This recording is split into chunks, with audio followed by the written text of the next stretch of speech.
Muito bem. Hoje, então, estamos iniciando uma nova série de mensagens.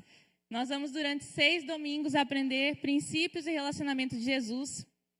E nós vamos, então, através da palavra de Deus, ver e observar mais de perto o mestre do relacionamento, que é Cristo. E, a partir dele, aprender princípios para nós nos relacionarmos melhor com as pessoas e com Deus. E como nós vamos organizar essas mensagens, a gente está se inspirando nesse livro aqui, Princípios e Relacionamento de Jesus. Também tem outro título, 40 Dias de Amor. Ele é de Tom Holliday. Ele é lá da igreja de Saddleback, também da Igreja com Propósito, cunhado do pastor Rick Warren, né? Quem já leu o livro Uma Vida com Propósito segue mais ou menos o mesmo estilo. E ele, durante um tempo, ele estudou mais profundamente os evangelhos, buscando, então, os princípios, observando como Jesus se relacionava com as pessoas, como Jesus se relacionava com Deus. E, a partir daí, ele definiu, então, vários princípios que nós poderíamos ter. Ele cita ali de 20 a 30, mas ele dividiu em 6 sessões, que é a partir daí que nós também temos a proposta de estudar nesses domingos.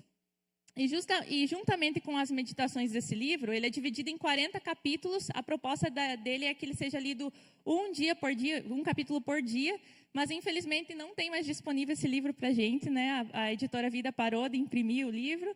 A gente não encontra, dificilmente encontra algum exemplar na internet, não tem e-book também. Então, a gente gostaria muito que todos participassem dessa meditação. Então, a alternativa que nós encontramos é a partir de um canal no WhatsApp. Vocês já receberam o link, então, aquele link que a gente mandou, vai ser lá que nós vamos mandar um resumo das meditações diárias, os principais tópicos para que a gente possa navegar nessas meditações, que também são meditações que nós vamos explorar nos domingos. Então, se você ainda não entrou no canal do WhatsApp lá, tá a série AME 40 Dias de Jejum, você pode aproveitar e estar participando. Juntamente com esses 40 dias de meditação, nós vamos iniciar os nossos 40 dias de jejum a partir de amanhã, no dia 7/7, olha só que profético. No dia 7/7, nós vamos iniciar 40 dias de jejum e finaliza lá do dia 15 de agosto. Então, você já pode se preparar para estar participando, todos são convidados a participar. O formato é livre. Se você quer se abster nesse período de algum tipo de alimento, de bebida, de alguma refeição, você pode criar, né? Você e Deus combinar aí o seu formato, mas o propósito é o mesmo para todos nós, que é buscar nos aprofundarmos nos princípios de Deus para que os nossos relacionamentos, tanto com Deus como com as pessoas, venham a crescer, ser cada vez mais autêntico, verdadeiro, inspirado na palavra de Deus e no mestre dos relacionamentos, que é Cristo. Então, já se prepare, a partir da meia-noite está valendo, começa. Os PGs já se organizam, né? Sabe como é que é? Quem está de jejum diz, quem está de jejum daquilo, sempre rola, né? Mas que bênção que nós podemos entrar nesse propósito espiritual junto, e eu tenho certeza que Deus vai derramar ainda mais a sua graça, do seu favor e aprofundar o nosso relacionamento com Ele. Então, hoje, a nossa proposta é trabalhar o primeiro princípio do relacionamento que Jesus traz para nós, e o título desse princípio é Dê valor máximo aos relacionamentos.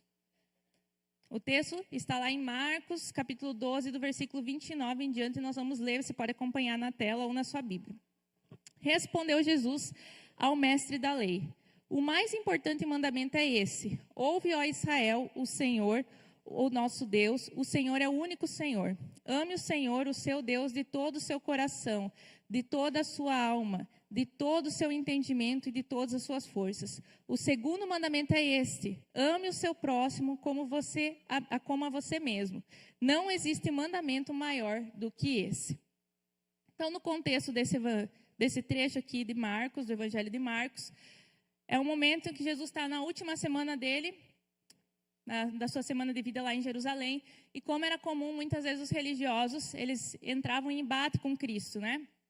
Então, eles procuravam uma forma de enfrentar Jesus e de procurar, através de argumentação e perguntas, encontrar algo de errado em Jesus na fala dele que pudesse dizer que ele estava contrariando a lei judaica, para que assim pudessem, então, incriminá-lo. Então, eles faziam várias perguntas. Alguns poderia até ser perguntas sinceras, mas geralmente as perguntas que vinham dos mestres da lei, dos fariseus, que era aquele grupo religioso da época, eram perguntas não com a intenção de crescer, de melhorar, mas com a intenção de encurralar Jesus. Mas Jesus, como nosso mestre, ele sempre sabia como responder, e ao mesmo tempo que ele respondia aos seus inimigos, ele também deixava princípios fundamentais para a nossa fé.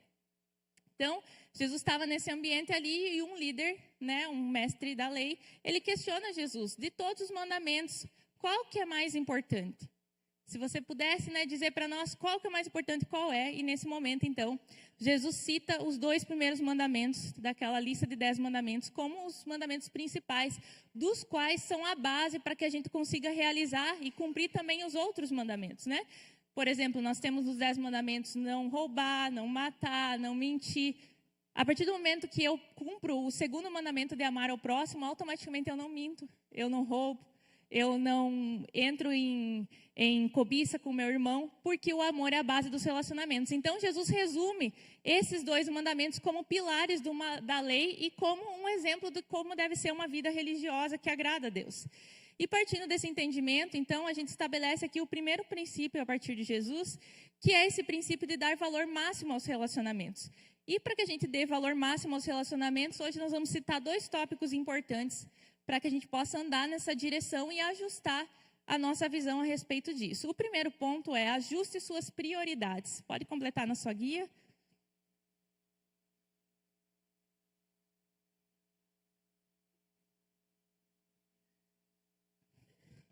Ajuste suas prioridades. Então, desde o princípio, quando Deus nos criou, a humanidade foi criada por Deus com o propósito do relacionamento. Primeiro com Ele. Então, Deus nos fez como alvos do seu amor. Deus sempre quis se relacionar conosco.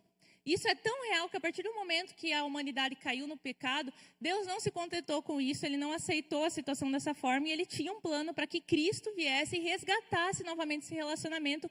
E todos aqueles que quisessem participar dessa proposta de Cristo, de resgate de relacionamento, que é receber Jesus Cristo em sua vida como Senhor e Salvador, fazer da palavra de Deus o seu guia, essas pessoas poderiam ter seu relacionamento resgatado com Deus.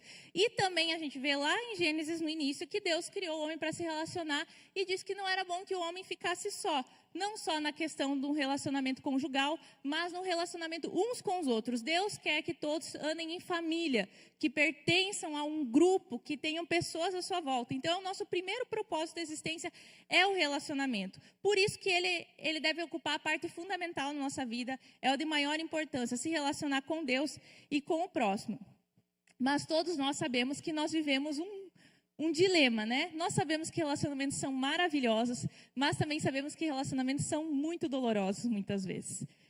E Jesus, sabendo desse redemoinho entre a maravilha dos relacionamentos e a dor dos relacionamentos, Ele não nos deixa que a gente rebaixe os relacionamentos a só mais um item da nossa lista. Ele resgata e diz: eu sei quão penosos são os relacionamentos. Afinal, o próprio Cristo, Deus lá no jardim do Éden, já foi rejeitado. Ele sabe que relacionamentos são penosos. O custo do nosso resgate, do nosso relacionamento com Deus, foi a vida de Cristo.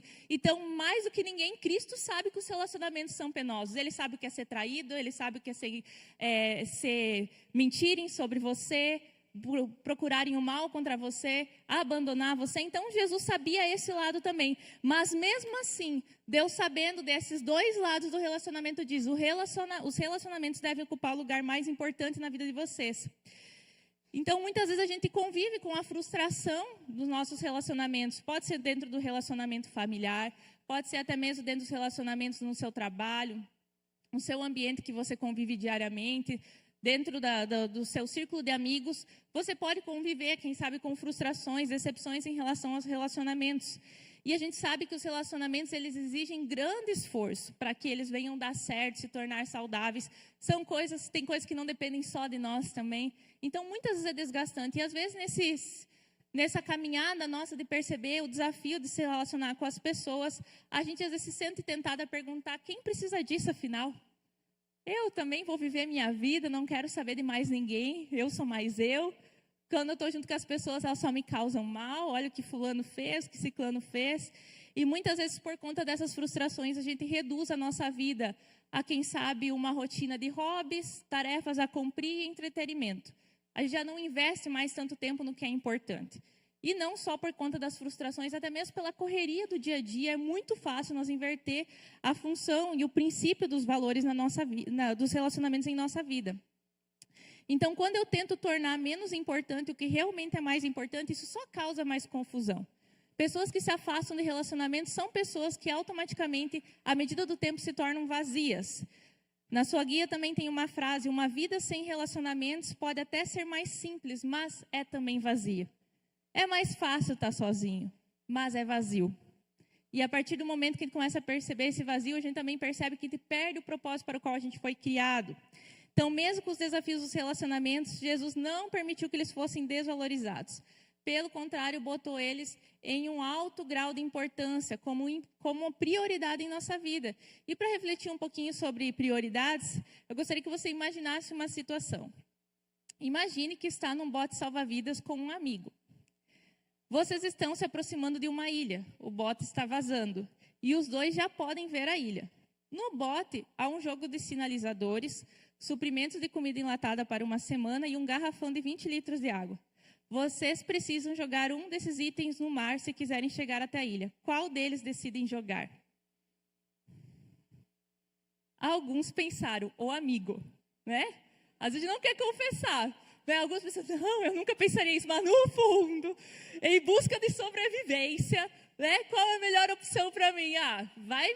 Vou ter que dividir comida, ainda tem o risco todo. Não, vai o amigo para o mar. E pode ser uma brincadeira, mas ele reforça um princípio muito importante. As prioridades tornam-se mais importantes quando precisamos fazer escolhas. É no momento da gente precisa fazer uma escolha que revela de fato qual é a minha prioridade. Né? Claro que a gente sabe o correto é priorizar o amigo, né? Não somos boas pessoas, acredito que a gente pouparia o nosso amigo. Mas ali revelaria de fato o que é mais importante para mim, né? Qual é o meu valor principal? É uma brincadeira para a gente imaginar, mas muitas vezes no nosso dia a dia nós somos confrontados com situações que questionam qual é a prioridade da minha vida. E é nesse momento que eu tenho que fazer uma decisão que eu revelo de fato o que ocupa o primeiro lugar para mim. Se os relacionamentos não são o mais importante para nós, como Jesus estabeleceu, automaticamente nós vamos substituir eles por qualquer coisa que vir à nossa frente. Por mais trabalho, por mais uma conquista financeira, por mais tempo livre, por um tempo de descanso, a gente se substitui facilmente.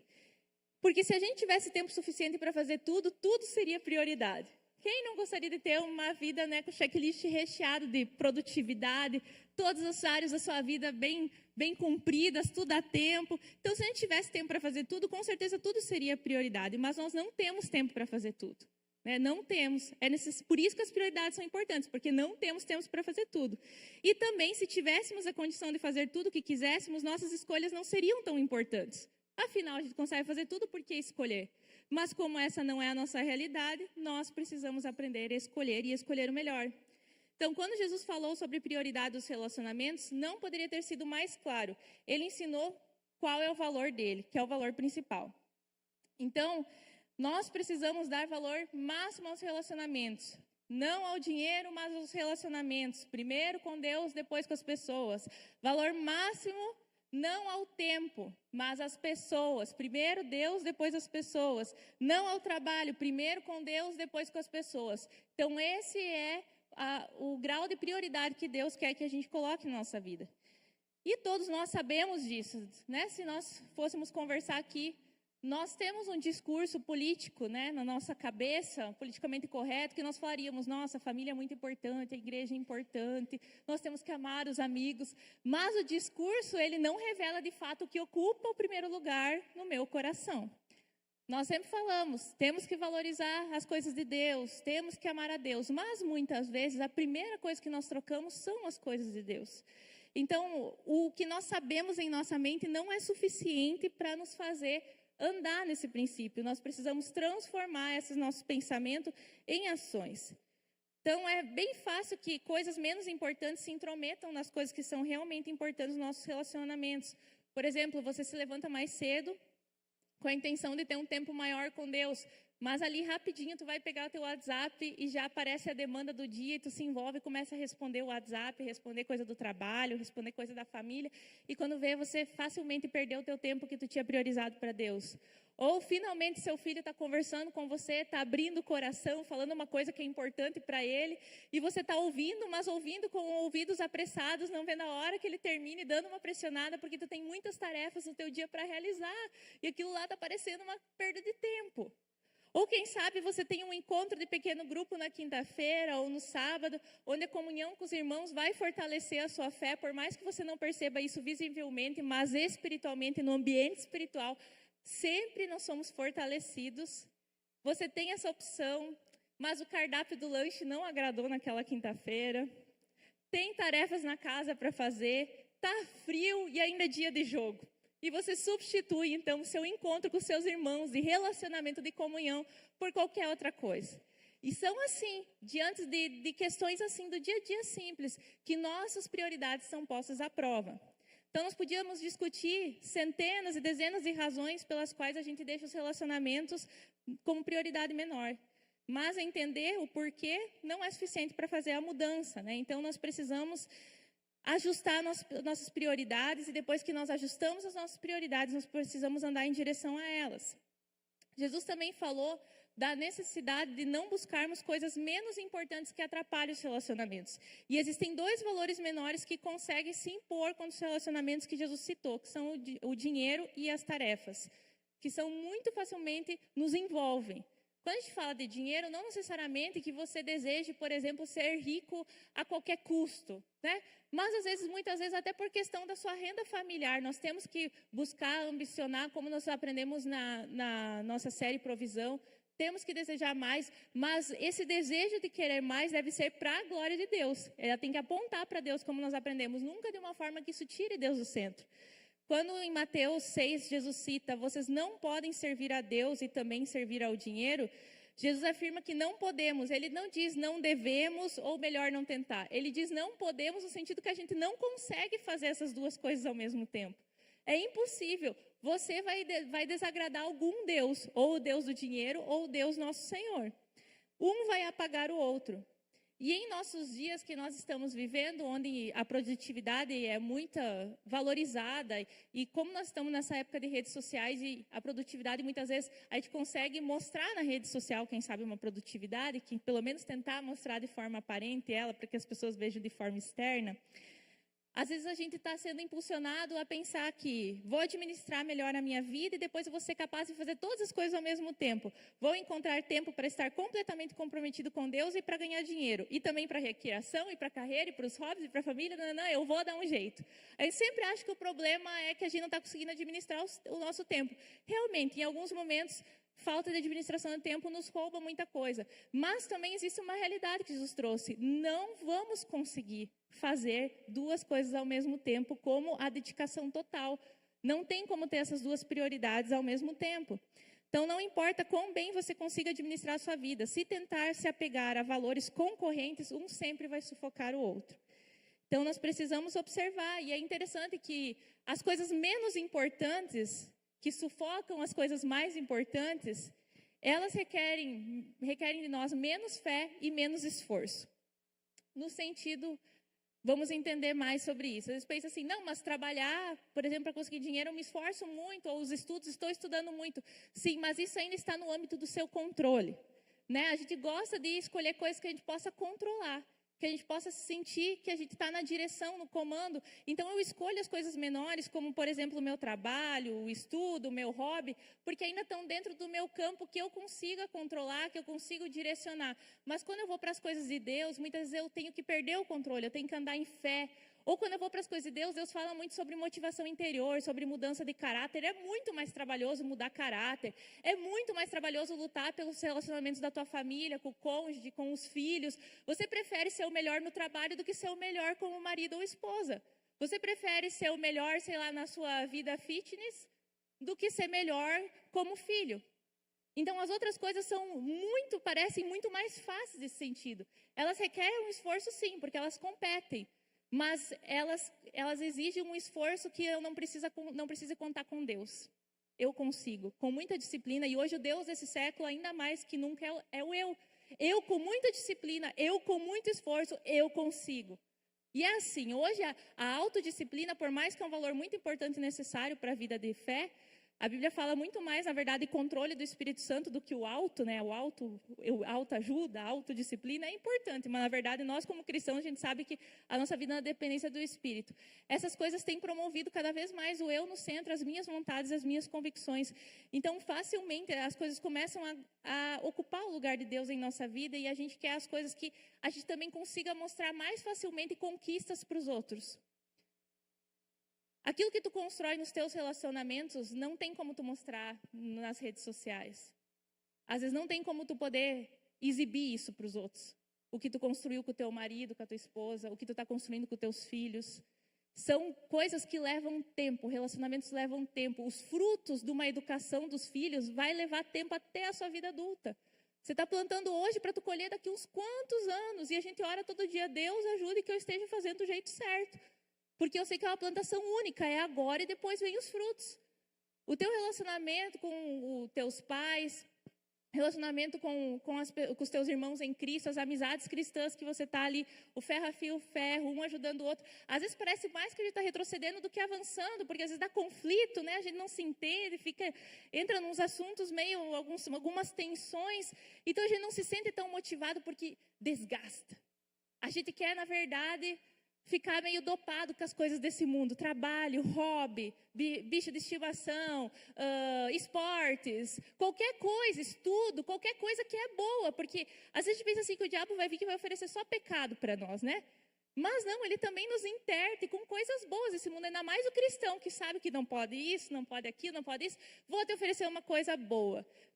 Passeios em família. Nós vamos passear todo final de semana e não tem tempo para ir à igreja. Trabalho. É muito bom conquistar coisas. Então, você vai trabalhar, que tu não vai ter tempo para estar com a tua família, não vai ter tempo para ter teu tempo com Deus.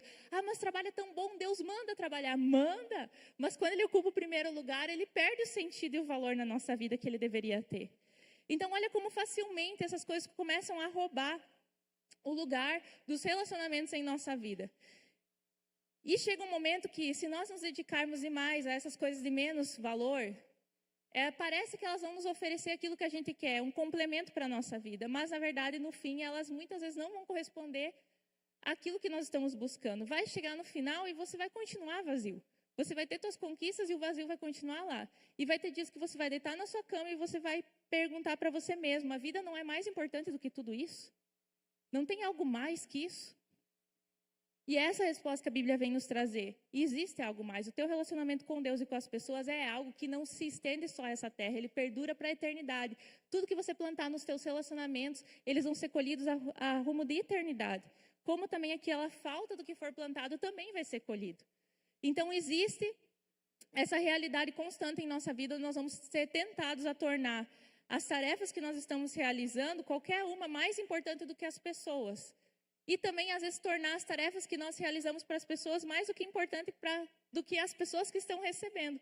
Igual a gente fala muitas vezes na igreja, é muito fácil eu transformar o meu serviço a Deus, não uma adoração a Ele, mas mais algo para mim, para o meu ego, ou para o senso de propósito, ou quem sabe, simplesmente para aparecer. É quando começa a perder aqui. E por isso, das coisas que aparece muito quando o serviço, por exemplo, a Deus, que eu faço como uma forma também de me relacionar com Deus, eu começo a encontrar sempre empecilhos, sempre é difícil, sempre é ruim, você já não está mais alinhado no relacionamento, porque quando tu ama a Deus, tu tem um prazer de fazer as coisas, sabe? Você às vezes se desgasta, nem sempre são coisas leves, são às vezes pesadas, mas o teu relacionamento com Deus vai sendo aprofundado quando você tem aquele propósito fixo que é agradar a Deus. E não tem nada que te desanime que está à tua volta quando você está com o propósito bem firmado. Então a gente tem que cuidar muito que as coisas, até nossas tarefas, elas não se tornem coisas voltadas para nós.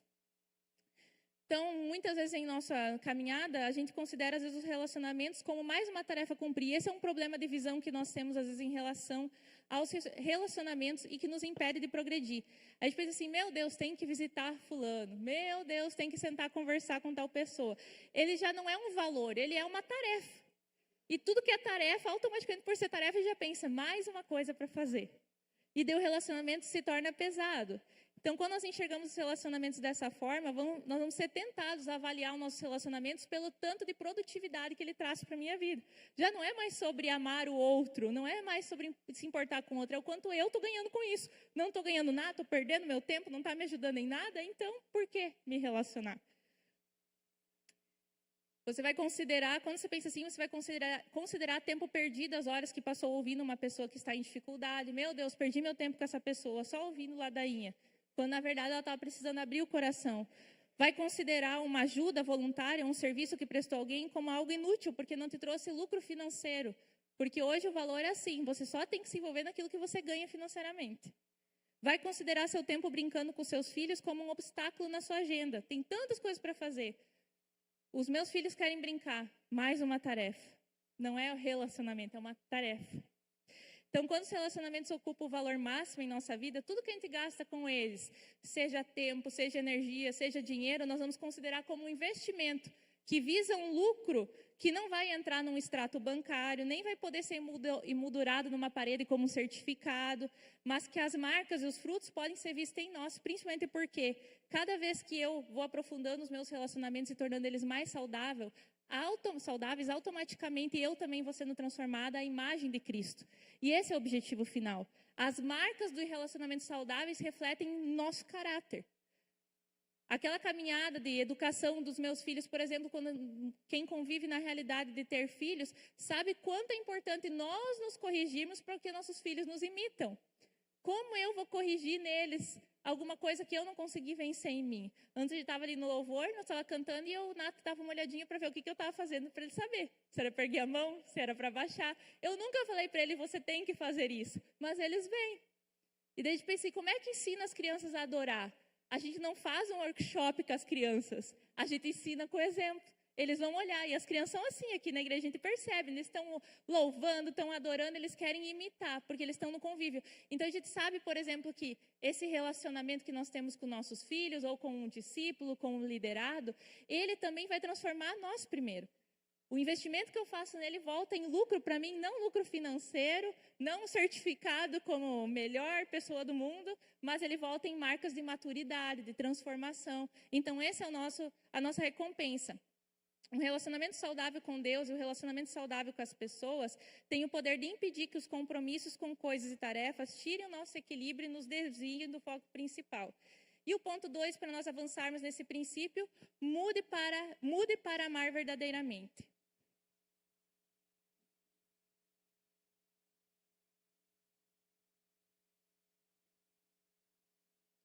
Os princípios de Deus não mudam a sua vida, a não ser que você haja com confiança em relação a eles.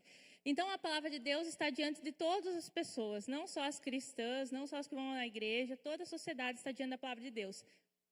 Ela é real, ela é poderosa, mas ela não muda ninguém por si mesma, a não ser que a pessoa ande em fé, em confiança, em convicção nesses princípios, e daí ela vai provar desse poder transformador. Por isso, o convite da vida cristã é sempre um convite de uma vida de fé. E para eu poder experimentar, então, esse amor, esse relacionamento profundo, mais saudável, relacionamentos mais saudáveis, eu preciso ter mudanças em minha vida, né? Então, eu tenho que caminhar em direção à realização delas, não somente em saber, porque saber nós já sabemos. Então, Jesus nos mostra, através da palavra dele, como nós podemos aprofundar em prática os nossos relacionamentos, primeiro com Deus, depois com os outros. Por exemplo, quando nós lemos ali o versículo, ame o Senhor, o seu Deus, de todo o seu coração, de toda a sua alma, de todo o seu entendimento, de todas as suas forças, Jesus deu como amar. Amar de todo o coração, coração no lugar dos sentimentos. Eu preciso expressar meus sentimentos a Deus. Então, ali é a sede, com toda a tua alma, o lugar das tuas vontades, das tuas decisões. Isso também vai refletir em amor. O teu entendimento, sua mente. Deus quer que você o ame pelo aquilo que Ele é, que você o conheça. Com suas forças, ou seja, com as suas ações. Empreender energia em amar Ele. Então, resumindo ali, se nós fôssemos ver coração, alma, entendimento e forças, nós também podemos observar o coração como os nossos sentimentos. A alma como nossas decisões, o entendimento como os nossos pensamentos e as forças são as nossas ações. Então, para eu mudar a forma de eu me relacionar com Deus, eu preciso incluir esses 4 elementos em tudo que eu fizer na minha vida. Eu preciso observar como eu posso fazer que esse amor ele transborde nessas 4 áreas da minha vida, dessas 4 formas. E Deus não dá passos práticos, né? Por exemplo, para eu amar a Deus com o meu coração, converse com Deus em voz alta, não precisa sair gritando, uma voz como você conversa com as outras pessoas, a não ser que você está aleluiada e pode gritar, né? Mas no seu dia a dia, no seu relacionamento com Deus, experimenta falar com Deus como você fala com as outras pessoas. Porque a gente pode orar em pensamento, é muito bom, mas também facilmente a gente se perde nos pensamentos. Então, fale com Deus. E eu acho interessante isso porque, quando nós aprendemos, por exemplo, sobre Deus, né, o nosso Deus Pai, como uma pessoa também para relacionamento, eu tenho essa convicção que Deus é relacional, que Ele não é só uma força, uma energia. Ele é uma pessoa. O que você faz com as pessoas? Você conversa. Então eu converso com Deus, expresso os meus sentimentos. E se você quer ter exemplos sobre isso, você pode ir para Salmos. Salmos, a maioria dos Salmos foram escritos por Davi, o homem como a Bíblia classifica segundo o coração de Deus. Então ele é um retrato daquilo que nós devemos ser. E às vezes uma frase lá das orações de Davi tem mais emoção do que um ano de devoção de alguns cristãos. Porque a oração de muitos cristãos são tão frias, tão mecânicas, que não expressam um pingo, às vezes, de emoção e sentimento que Davi expressa em uma frase de Salmos. Ele colocava a sua vida ali, né? O que ele estava sentindo, se ele estava indignado com uma situação, se ele estava bravo com os inimigos, se ele achava injusto alguma coisa, ele falava para Deus. Isso é tão poderoso porque às vezes a gente percebe que tem algumas pessoas que elas não conseguem vencer as ansiedades. Elas dizem, mas eu orei. E daí eu fico pensando assim, mas de que forma essa pessoa orou? Muitas vezes a gente ora para Deus, a gente diz, eu orei, eu pedi o que eu preciso, né? Não é que você teve um relacionamento com Deus, você pediu o que você precisa. Orar para vencer a ansiedade é depositar o peso. Então eu preciso falar sobre o que eu estou sentindo. Não basta chegar assim, Deus, eu estou com conta atrasada, me dá provisão. Provavelmente não sairá a sua ansiedade assim, né? Agora se você falar, Deus, eu quero te falar, eu estou preocupado. Eu já tentei isso, já tentei aquilo. O fulano lá está me devendo, não quer me pagar. Eu estou indignado com ele, Senhor, me ajuda a amar ele, né? Porque minha vontade não é amar. E você começa a expressar. E o fato de você fazer sua terapia com Deus e abrir o seu coração, a ansiedade vai sendo liberada e a paz de Jesus vai sendo ocupada. Porque você está descarregando o fardo, que a Bíblia diz, descarregue, entregue seu fardo. Tem que entregar. Eu entrego através das minhas palavras, dos meus sentimentos. Quando eu descarrego ele, eu começo a sentir paz. Porque o alívio. Já experimentou tirar? Quando está com as sacolas lá das compras, né? Você solta, dá aquele alívio.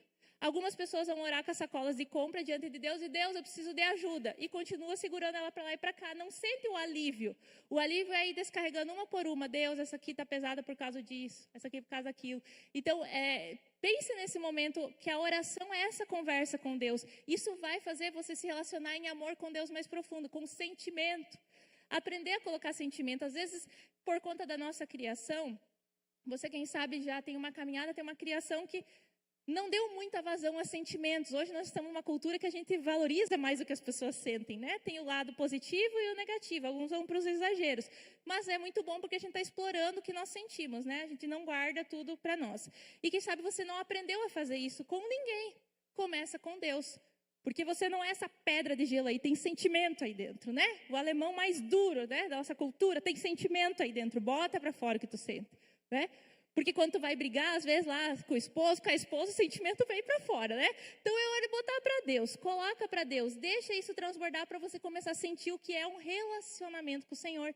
Ele é uma pessoa que quer se relacionar com você. Então a oração ela não é uma lista de pedidos, ela é uma conexão de corações. E corações exige sentimento também. Outra coisa que precisamos praticar, amar a Deus pessoalmente, ou seja, de forma individual. Você é um ser único da criação, só existe você de você na Terra, né? Não tem mais nenhuma cópia. Alguns dizem, glória a Deus, né? Se fosse mais um desse aí, não ia dar certo. Mas só você é você nessa Terra. Então, assim como nossas impressões digitais são únicas, a sua forma de se comunicar, se relacionar com Deus, pode até ser parecida com os outros, mas ainda vai ser única. Tem algo que pertence só a você, né? Então, o tom, a forma, como você se expressa vai ser algo único. Não tente se enquadrar à maneira que as outras pessoas se relacionam com Deus, né?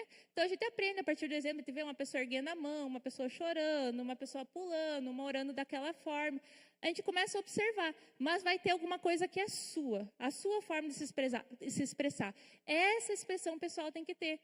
Sem ter vergonha do que os outros vão perceber quando você está se relacionando com Deus, ou você mesmo ter vergonha de ti mesmo, né? Seja você, do seu jeito, Deus quer você, né? Essa é a forma que vai agradar a Ele, você sendo você. Não tente imitar ninguém na forma de amar a Deus, né? Se expresse a sua maneira ao Senhor. Outra questão importante para amar mais a Deus, decida fazer o que Ele quer que você faça. Uma decisão radical. A oração nossa diária deve ser a mesma oração de Jesus no Getsêmani. Não a minha vontade, mas a sua. Não a minha vontade, mas a sua. No decorrer da caminhada cristã, muitas vezes nós nos tornamos aqueles cristãos já com cascadura, que a gente aprende a driblar algumas coisas de Deus em nossa vida. A nossa fé inicial, muitas vezes, ela vem com muito fervor, com muita decisão radical, né?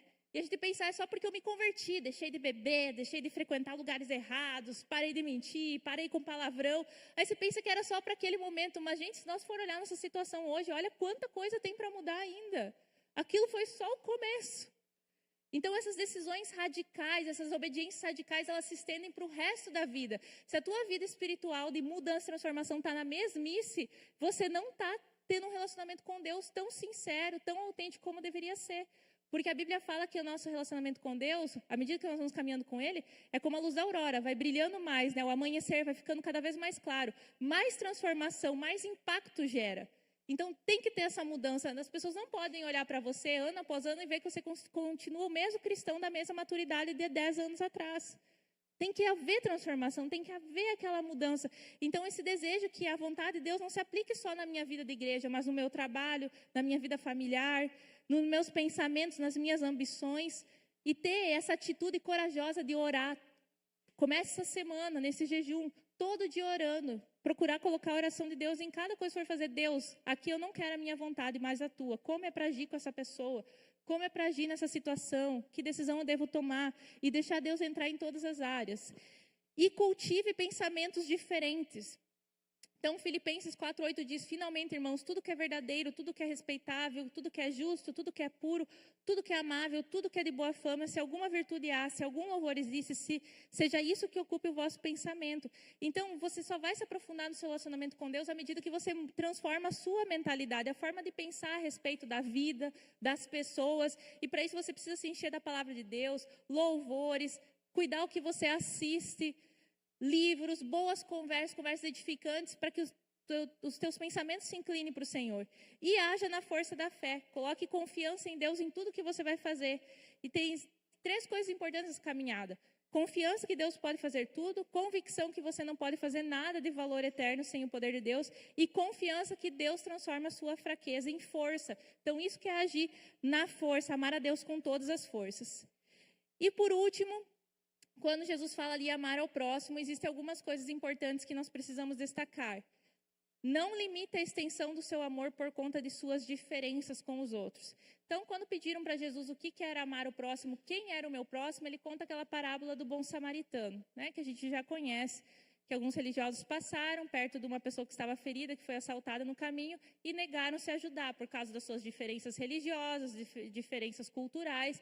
Eles não ajudaram, mas então passa um bom samaritano, que era considerado inimigo daquela pessoa que foi machucada.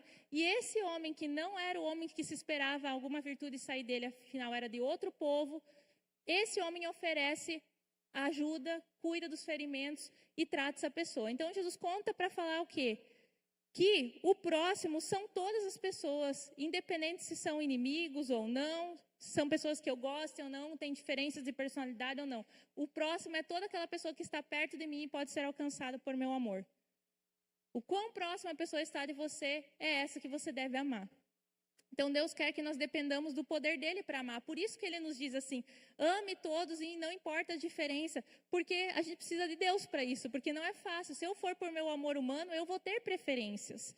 Não é errado que a gente se sinta melhor que algumas pessoas, a gente se identifique mais com outras, mas é errado eu deixar de amar algumas pessoas porque elas são diferentes de mim. Aí tu fala assim, não, mas eu amo ela, só eu não me relaciono com ela. Que amor é esse que não, se dispõe a relacionar quando a pessoa está ali do teu lado?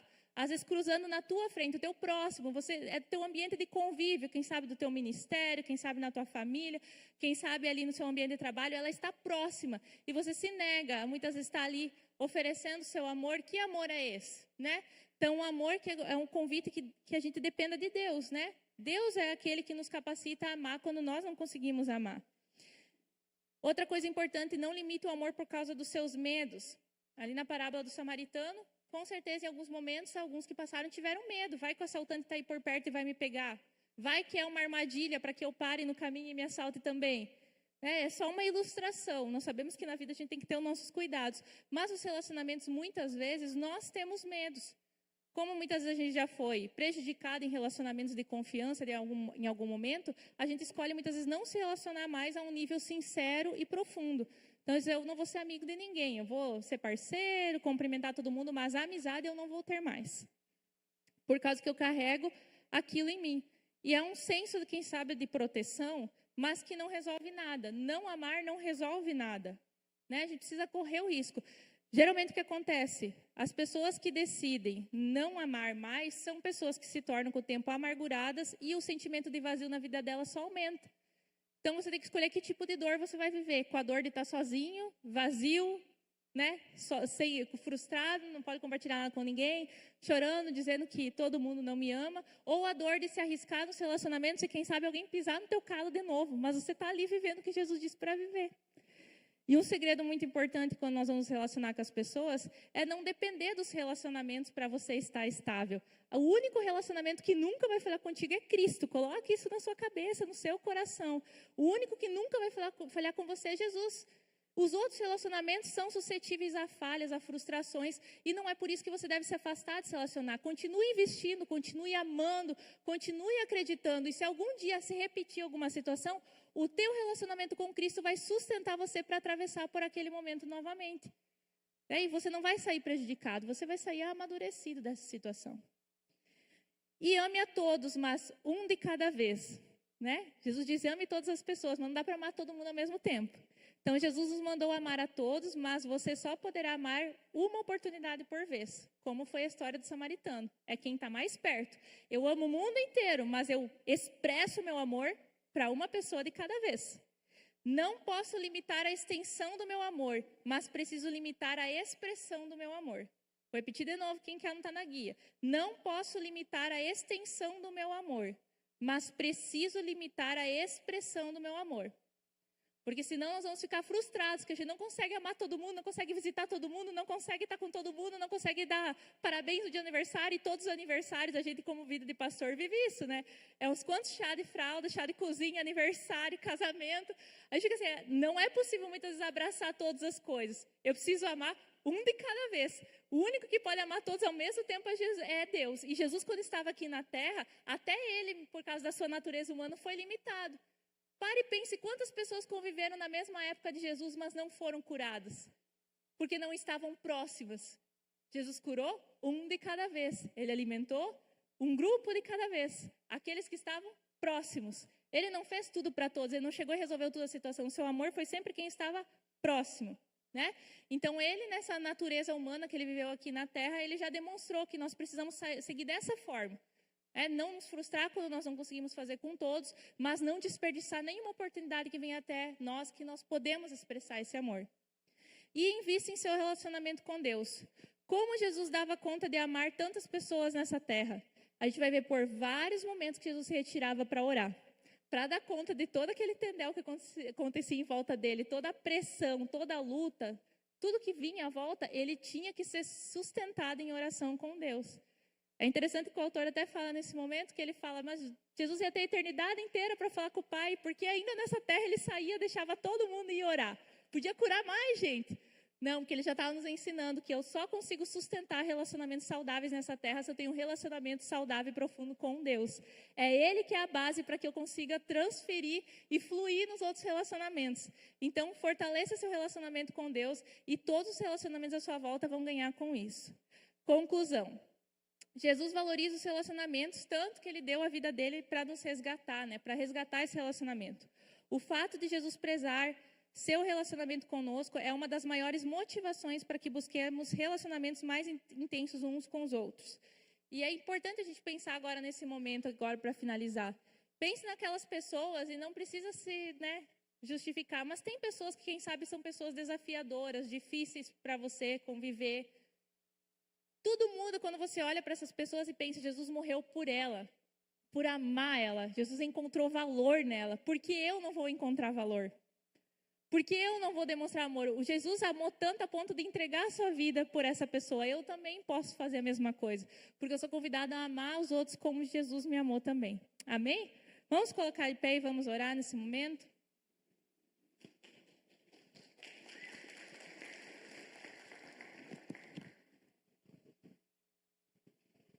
Isso aí, queridos, glória a Deus essa palavra, né? Porque a gente saiu de uma série chamada Provisão, né? Só que para nós ser bem sucedido, Felipe, em qualquer área da vida, nós vamos ter que saber relacionar-se, saber lidar com pessoas, né? Nós temos que ter sucesso com pessoas. E quando Jesus nos ensina a amar o próximo, para quem veio na vigília, eu vou repetir o que eu falei. Mas não fala mal distante, né, Léo?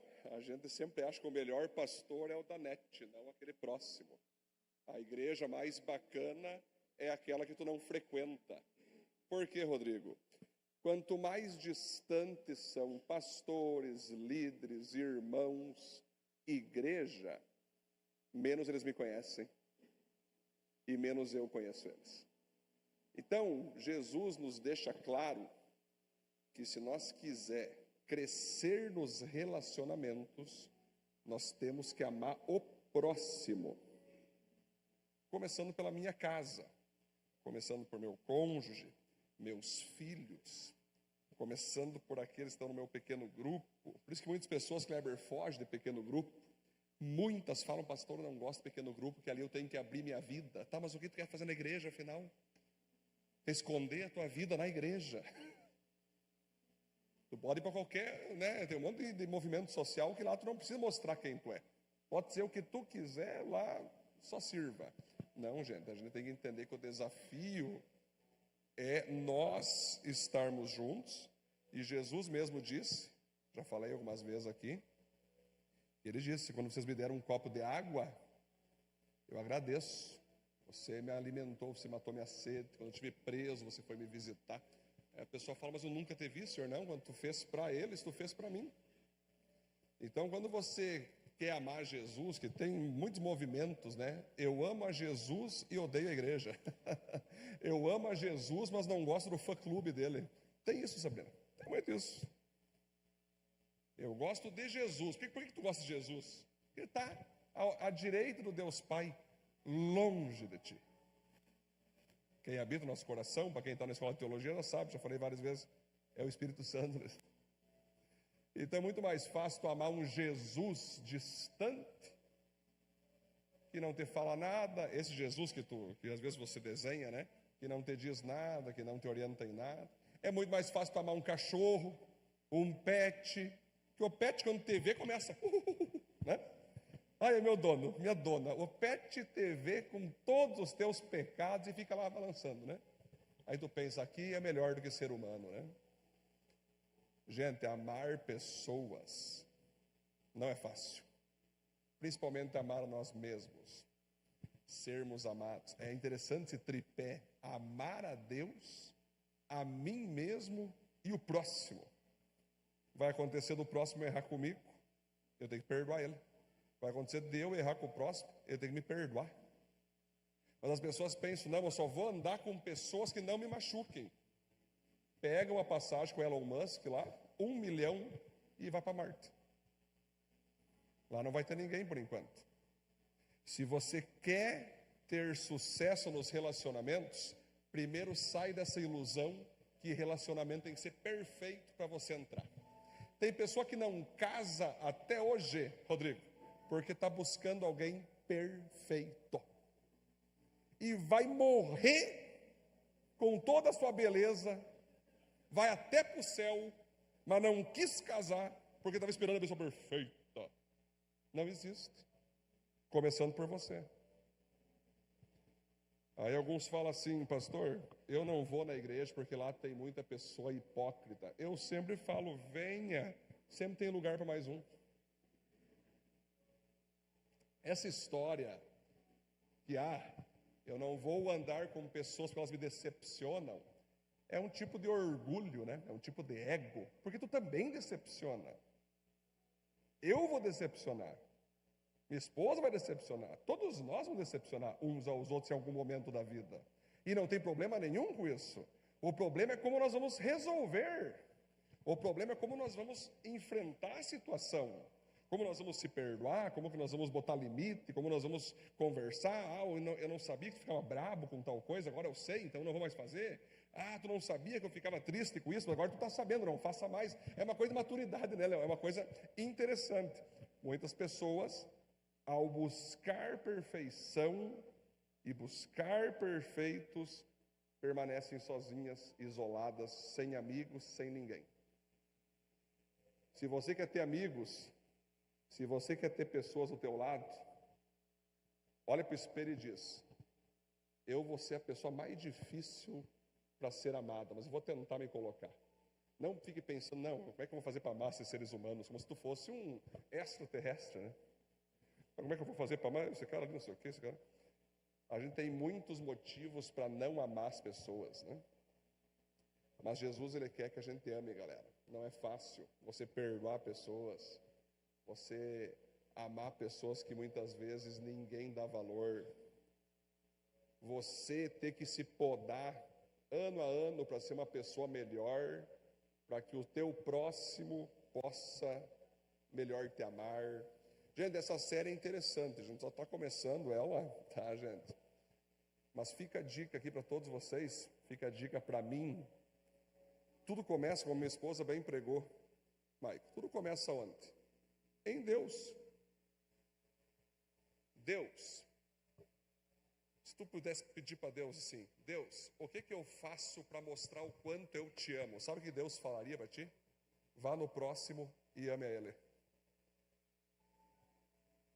Nunca esqueço uma vez, estava numa reunião de pastores em Curitiba, pastor rico, Léo, e eu, seminarista, não tinha dinheiro para nada, nem para tomar café, nem para comer torrada. Aí um dos pastores falou: cara, vou pagar para ti teu café. Ele pagou, só que naquela época, naquele restaurante, Léo, eram uns 300, era chique a parada. Eu agradeci ele, eu falei: pastor, muito obrigado por ter me cedido aí esse café e tal. Assim que eu puder, eu vou te retribuir. Ele falou: não, faça isso. Ele falou assim: sabe como que tu vai me agradecer? Pagando para um discípulo teu. Faça a mesma coisa que eu fiz para outro. Vai ser o melhor pagamento. Então, galera, nós estamos indo para uma maturidade, né? Gustavo. Não é se, mas quando você vai decepcionar alguém. Não é se, mas quando você vai ser decepcionado. Isso se chama relacionamento. Estava falando, Cássio, tem gente que fala assim: eu não quero mais ir nessa igreja, tem muita coisa que eu não concordo. Sim, olha para o teu cônjuge, tu concorda com tudo? Olha para o espelho, quando tu vê aquela barriguinha, tu concorda com aquilo? Por que tu não se auto-abandona? Por que tu não se separa, então? Porque tu tem um compromisso. É que nem o Tiririca dizia, Rodrigo: tentei fugir de mim mesmo, mas aonde eu ia, eu estava. Galera, essa conversa fiada: eu não concordo com isso e vou sair. Eu não concordo com aquela pessoa e vou vazar. Tu vai seguir saindo e saindo, porque todos nós somos não concordáveis em muita coisa. Vai ser um eterno fujão, vai ser um peregrino. E sempre tu vai acabar se encontrando consigo mesmo em tuas fraquezas e encontrando pessoas em suas fraquezas. Interessante isso, né? Às vezes teu corpo imperfeito, tu continua com ele, mesmo não concordando. Imagina se começar assim, Cintia: não, eu não concordo com meus filhos, tchau. Não concordo com minha esposa. O que é isso? Não existe isso, gente. Nós temos que entender que relacionamento, como minha esposa bem pregou, vai ter momentos legais, churrasco, né, Cássio? O Cássio sabe disso. O Cássio não só sabe como promove isso, né, cara? Sempre quando tem algum irmão magoado, eu mando pro Cássio. Lá o Cássio cura só com churrasco. Mas a gente sabe, né, Cássio, que não é sempre, né? Vai ter momentos que alguém vai se magoar. Não adianta, gente, por mais que te sirva churrasco, sirva, né, faça de tudo, tem momentos bons, claro, mas vai ter momentos que não é fácil. Na verdade, você mostra que você ama alguém quando algo ruim acontece, quando tem que perdoar uma pessoa. Porque amar uma pessoa que nada te fez, qualquer um faz. Qualquer um ama uma pessoa que sempre fica que nem o cachorrinho: eu dou, não dou. Qualquer um ama. Quero ver você amar pessoas que muitas vezes falham contigo. Eu queria que levantasse a mão aqui um casal que o cônjuge nunca errou. Levante. E eu já vou mandar Deus te arrebatar, vocês dois. Eu vou falar: Senhor, já leva já, porque aqui está resolvido aqui. Me mostre um casal que nunca a mulher errou, o homem errou, o magoou, se ofendeu. Vou pedir aqui, se tem algum pai aqui que nunca magoou seu filho, ou se tem um filho ou uma filha que nunca magoou seu pai e sua mãe, levanta a mão. Vamos pedir para ser arrebatado. Mas aí muitos pensam que a igreja não pode errar. Que interessante isso, né? Igreja que é formada por pais imperfeitos, filhos imperfeitos, pastores imperfeitos, líderes imperfeitos, crianças imperfeitas. Não, a igreja tem que ser perfeita. Aonde está na Bíblia isso? Não é na Bíblia, não é a Bíblia sagrada, deve ser uma outra Bíblia. Deve ser satanizada. Gente, isso aqui se chama maturidade, galera. Isso vai valer para trabalho, isso vai valer para empresa, isso vai valer para escola, isso vai valer para você lidar com tua empresa, com teus clientes, cara, com teus comerciantes ali, com os teus representantes. Toda hora você vai achar um chefe que você não concorda. Toda hora você vai achar um colega que tu não concorda.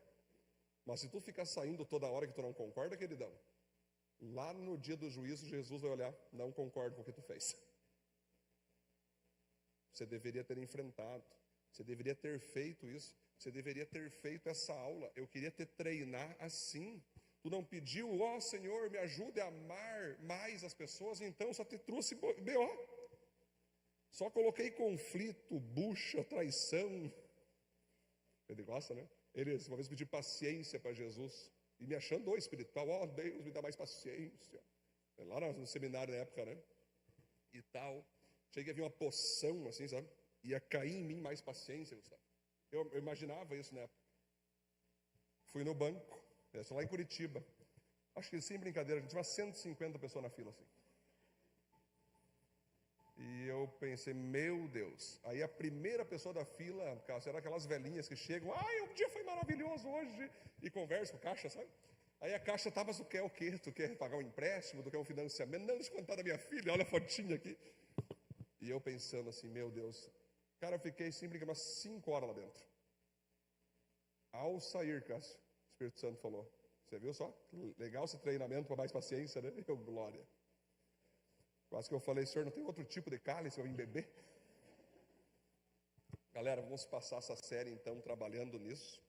Então quero que você abra teu coração, tá, galera? Abre teu coração. Não faz bem nós ter mágoa uns dos outros. Não faz bem você ter cólera. O nosso coração tem que estar sempre aberto. O nosso coração sempre tem que estar curado, saudável, santo, humilde. Lembrando que você também erra, você também vai falhar. Isso nunca pode esquecer. Eu falho. Quando eu entendo isso, né, eu vou conseguir perdoar a pessoa que falha comigo. E para finalizar, antes de nós orar, Cássio, tem uma frase que fala bem assim: falhei, está falhado, não se falha mais nessa. É isso, queridos. Vamos orar? Feche teus olhos para nós finalizar essa primeira parte. Senhor, em nome de Jesus, te agradecemos por essa entrada da nova série, onde estamos aprendendo, como agora, através da pastora Cintia, minha esposa, sobre essa realidade dos relacionamentos, Senhor. Porque, de fato, Pai, o Senhor deixou claro que todo sucesso em todas as áreas da nossa vida vão depender de como nós nos relacionamos com o Senhor, conosco mesmo e com o próximo. Então, nos ajude, Deus, a abrir o coração para entender que nós somos falhos, que nós, muitas vezes, falhamos, erramos e devemos pedir perdão para aqueles que se ofendem. Bem como aqueles que erram conosco, Deus, nós queremos ter esse coração perdoador, porque o perdão, Senhor, ele muitas vezes une aquilo que foi separado.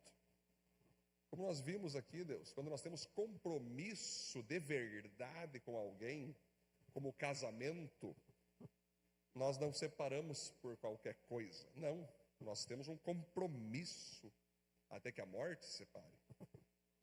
Quando nós amamos nossos filhos, não abandonamos eles no primeiro erro. Os filhos não abandonam seu pai no primeiro erro, porque nós temos um compromisso de amor. O amor é uma decisão. Então, que o Senhor nos ajude, Deus, a amarmos o Senhor manifestado no amor pelo próximo. O Senhor deixou claro isso em inúmeros versículos, Senhor. E uma das provas para nós te amar era amar o próximo. Nos livra, Deus, de considerar os super-heróis aqueles que são distantes. Nos livra desse espírito, onde igrejas online são mais importantes que presenciais. Nos livra desse espírito, onde melhores pastores são aqueles que não nos conhecem. Não. Nós sabemos, Deus, que o amor verdadeiro está estabelecido naquele que se conhece, naqueles que se pastoreiam mutuamente. Próprios irmãos pastoreando uns aos outros, próprios discipuladores, presbíteros, diáconos. Nós queremos cada vez mais ser isso que o Senhor nos diz, uma igreja família, onde estamos compromissados, juntos, e onde vamos aprender a crescer cada vez mais no nome de Jesus. E nós oramos e agradecemos por esse tempo, para a tua honra, para a tua glória. Amém, amém, glória a Deus.